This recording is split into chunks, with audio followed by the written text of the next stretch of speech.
మీ ఓటమికి కారణాలు మనసులో ఇలాంటి మాటలు అనుకోవటం వల్ల కూడా కావచ్చు. పరిస్థితి మరీ ఘోరంగా తయారవుతోంది. నాకు ఎప్పటికీ సమాధానం దొరకదు. నాకు ఏ దారి తోచటం లేదు. నాకు చాలా నిరాశగా ఉంది. నాకు ఏం చేయాలో తోచటం లేదు. నాకంతా అయోమయంగా ఉంది.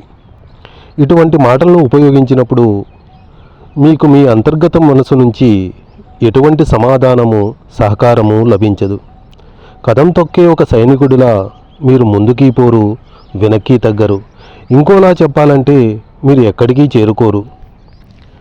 ఒక ట్యాక్సీలో ఎక్కి డ్రైవర్కి రకరకాల డైరెక్షన్లు ఇచ్చారనుకోండి, అతను భయంకరమైన అయోమయంలో పడిపోతాడు. చివరికి విసుగుతో మిమ్మల్ని తన ట్యాక్సీలో ఎక్కడికి తీసుకెళ్లాలని అంటాడు. మీ ఆదేశాలను పాటించాలని ఒకవేళ ప్రయత్నించినా అతను ఆ పని చేయలేకపోతాడని అనాలి. చివరికి మీరెక్కడ తేల్తారో చెప్పడం పెద్ద కష్టమేమీ కాదు. మీ మనసుకున్న బ్రహ్మాండమైన శక్తులను ఉపయోగించుకునేటప్పుడు కూడా ఇదే జరుగుతుంది. మీ మనసులో స్పష్టమైన ఆలోచనలు ఉండాలి.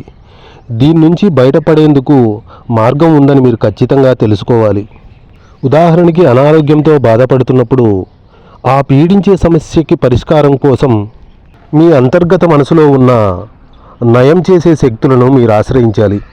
మీ అంతఃచేతనలోని అనంతమైన జ్ఞానానికి మాత్రమే మీ సమస్యకు పరిష్కారం తెలుసు.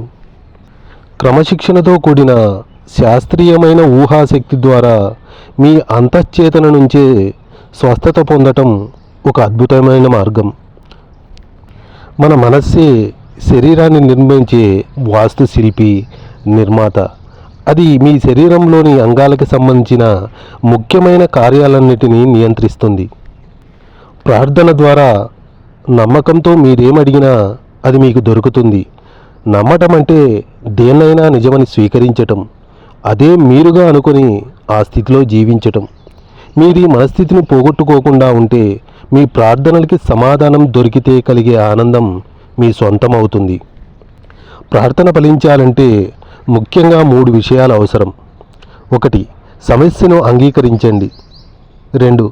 ఆ సమస్యని మీ అంతఃచేతనకు అప్పజెప్పండి. అన్నిటికైనా మెరుగైన ఫలితాలనిచ్చే మార్గం దానికి మాత్రమే తెలుసు. 3. సమస్య పరిష్కరించబడిందన్న లోతైన నమ్మకంతో విశ్రాంతిగా ఉండండి.